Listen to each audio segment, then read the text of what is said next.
जय जगन्नाथ सांग मैंने आज मो सकाଳେ आरंभ होता मो प्रभु पाखर आज जेहेतु पवित्र रथयात्रा थिला मु आज मो पूजा सारी समस्त अरुआ बनई देइथिली आ मो रोषेईबास सरू सरू मो स्वामी तो ऑफिस रू फेरी आसले तो तांको पई मु खाइबा बाड़ी देइथिली आ से मते कहउछन्ती आज सांग होइकी बसी खाइ नबा आ सब दिन बरिया से तो मते न खुआइले हबनी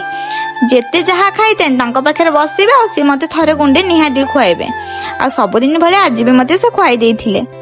आमे ये दी जन खाई सारा पर आमे भाभी आज रथयात्रा पिला किसी स्पेशल करने तो ये सब भाविला भितर आम मुंड को आसाला खीरी आमे ये खीरी बनैला भितर तो संध्या हो जाइथिला तो संध्या जेहेतु होता मुझे आगे ठाकुर पाखे पानी छड़े देती कि खीरी तापर ये मु संध्या दे देती संध्या आलती कर सारा पर पिला डाकी देती आ मोर सब किसी कम सरू सरू पिला माने तो ये पलि आसले तो तांको भाई ये बसई देते तो मुझे नहीं पत्र देकी खीरी दे देती आपण भल पाए जदि एमती थी आ प्रभु जगन्नाथ हमको से सक्षम करेंगे तो निहाती आम आर वर्ष को गोटे कुनी रथ करूँ आमती पिला निहाती खाइबा दबो आ हाँ कमेंट माध्यम जय जगन्नाथ लिखा जमा भी भूलें।